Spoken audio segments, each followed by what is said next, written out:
금은 왜 우리의 관심을 사로잡을까요? 특히 경제에 먹구름이 낄 때 말이죠. 수세기 동안 이 귀금속은 특별한 매력을 지녀왔습니다. 사람들은 불확실한 시기에 금을 찾습니다. 마치 안정성을 약속하는 것처럼 보이죠. 역사적으로도 금의 중요성에 대한 이야기는 차고 넘칩니다. 금은 부의 척도이자 권력의 상징이었습니다. 오늘 우리는 금의 진정한 가치가 무엇인지, 특히 경제 위기가 코앞에 닥쳤을 때 그 가치가 어떤 의미를 갖는지 질문을 던져봅니다. 경제 폭풍은 예고 없이 찾아올 수 있습니다. 정치 지형은 사막의 모래처럼 변화무쌍하죠. 이런 시기에는 전통적인 투자 자산들이 힘을 잃을 수 있습니다. 화폐는 구매력을 잃을 수도 있고요. 이런 상황에서 금은 종종 다르게 움직입니다. 다른 자산들이 빛을 잃을 때 금은 오히려 빛을 발하는 경향이 있죠. 많은 사람들이 금을 불을 지키는 방패, 즉 안전자산으로 여깁니다. 이러한 인식은 우리 모두의 마음속 깊이 자리 잡고 있습니다. 복잡한 금융상품들이 넘쳐나는 세상에서 금은 손에 잡히는 실물 자산처럼 느껴집니다. 이번 영상에서는 금의 흥미로운 여정과 미국 달러와의 역사적 관계를 깊이 파헤쳐 보겠습니다. 마지막으로 금에 투자하는 실질적인 방법들도 살펴보겠습니다. 더 지도자들의 행동은 금융시장에 파장을 일으킬 수 있습니다. 대통령의 결정은 종종 저 투자 심리와 금값에 영향을 미칩니다. 새로운 경제 정책이 발표되면 투자자들은 인플레이션, 통화 안정성, 그리고 성장에 미칠 잠재적 영향을 평가합니다. 만약 정책이 위험하거나 인플레이션을 유발할 것으로 보이면 금은 더욱 매력적인 투자처가 될 수 있습니다. 경제적 불확실성은 금에게 강력한 촉매제 역할을 합니다. 사람들이 지폐나 은행의 안정성에 대한 신뢰를 잃을 때 종종 금에서 피난처를 찾습니다. 심각한 경기 침체나 지정학적 갈등과 같은 위기 상황에서 이러한 금의 특성은 더욱 중요해집니다. 투자자들이 자본을 보존하려 할 때 금에 대한 수요가 급증할 수 있습니다. 금은 종종 놀라운 회복 추세를 보여줍니다. 금값의 움직임은 경제 건전성과 통화 안정성에 대한 장기적인 평가를 반영합니다. 이러한 회복 탄력성 덕분에 금은 갑작스러운 충격에 대한 단기적인 위험 회피 수단을 넘어 장기적인 부의 저장 수단이 됩니다. 제2차 세계대전 이후 세계 지도자들은 경제 안정을 모색했습니다. 1944년 그들은 새로운 국제 통화 시스템을 구축하기 위해 뉴햄프셔주 브레튼우즈에 모였습니다. 강력한 경제력과 막대한 금 보유고를 가진 미국이 중심적인 역할을 했습니다. 브레튼우즈 체제는 미국 달러를 1온스당 35달러로 금에 고정시켰습니다. 다른 주요국 통화들은 미국 달러에 고정되어 간접적인 금본위제가 만들어졌습니다. 미국 정부는 외국 중앙은행이 보유한 달러를 이 고정된 비율로 금과 교환해 줄 것을 보장했습니다. 금과의 이러한 연계는 달러에 대한 신뢰를 보장하기 위한 것이었습니다. 수년 동안 이 시스템은 세계 경제 확장과 상대적인 통화 안정을 촉진했습니다. 하지만 1960년대에 들어서면서 상당한 도전에 직면하게 됩니다. 미국 정부는 베트남 전쟁 등으로 지출을 대폭 늘렸고 이는 인플레이션 압력으로 이어졌습니다. 전 세계적으로 유통되는 달러의 양이 미국의 금 보유고를 초과하기 시작했습니다.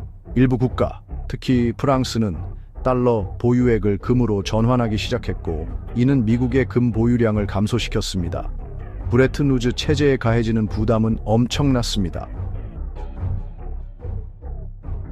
1971년 8월 15일 리처드 닉슨 대통령은 역사적인 발표를 합니다. 그는 미국 달러의 금 태환을 일방적으로 중단했습니다. 종종 닉슨 쇼크라고 불리는 이 조치는 사실상 브레튼우즈 체제를 종식시켰습니다. 달러 그리고 나아가 다른 세계 통화들은 더 이상 금에 묶여있지 않게 되었습니다. 이는 세계 금융의 새로운 시대의 시작을 알렸습니다. 금은 이제 공개 시장에서 자체적으로 가격을 형성하게 되었습니다. 1971년 닉슨 대통령의 결정은 역사적인 분수령이었습니다. 달러와 금의 연계를 끊음으로써 고정환율 시대는 막을 내렸습니다.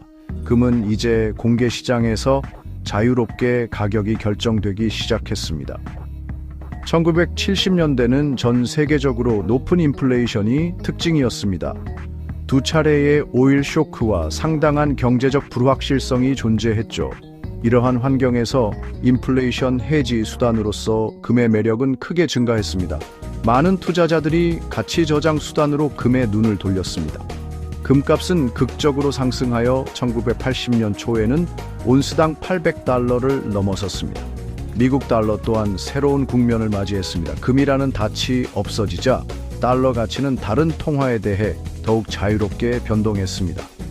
이러한 변동 환율제는 오늘날까지 이어지고 있습니다. 중앙은행들은 자국 통화를 관리하기 위한 새로운 전략을 개발해야 했습니다. 금은 더 이상 통화 시스템의 공식적인 기반은 아니었지만 여전히 중요한 역할을 유지했습니다. 많은 중앙은행들은 계속해서 상당량의 금을 보유고로 유지했습니다. 금이 가치를 유지하는 근본적인 이유 중 하나는 바로 금의 본질적인 희소성입니다. 무제한으로 찍어낼 수 있는 지폐와 달리 금의 공급량은 유한합니다. 지구에서 금을 채굴하는 것은 어렵고 비용이 많이 드는 과정입니다. 지금까지 채굴된 모든 금의 양은 비교적 작은 정육면체 안에 다 들어갈 정도라고 하죠.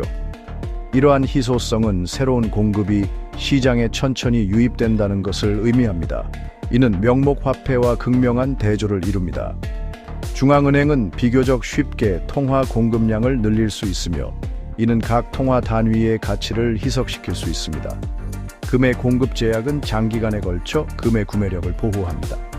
수십 년에 걸쳐 금값은 전반적으로 상승하는 추세를 보여왔습니다. 이는 금이불을 보존하는 능력을 반영합니다. 갑투스 금은 또한 뛰어난 유동성을 제공합니다. 이는 전 세계 거의 모든 곳에서 쉽고 빠르게 사고팔 수 있다는 것을 의미합니다. 금에 대한 심도 있고 활발한 글로벌 시장이 존재합니다. 이로 인해 금은 불을 보존하기 위한 실용적이고 신뢰할 수 있는 자산이 됩니다. 재테크 계획에 금을 추가하는 데 관심 있는 분들을 위해 몇 가지 방법이 있습니다. 한 가지 전통적인 방법은 실물금을 구매하는 것입니다. 골드바나 금화의 형태가 될 수 있겠죠. 우리나라에서는 돌반지 문화도 익숙하지요. 실물금을 소유하면 직접적인 점유권을 갖게 됩니다. 하지만 이 방법은 안전한 보관 및 보험 비용과 같은 고려사항이 따릅니다. 최근 인기 있는 대안은 금 상장지수 펀드, 즉 ETF에 투자하는 것입니다. 이 ETF들은 실물금을 신탁 형태로 보유합니다. 금 ETF 주식을 구매하면 해당 금에 대한 소유권을 갖게 되는 셈입니다. ETF는 일반 주식처럼 증권 거래소에서 거래됩니다. 그래서 사고팔기가 매우 쉽습니다. 유동성이 높고 실물금보다 거래 비용도 저렴하고요.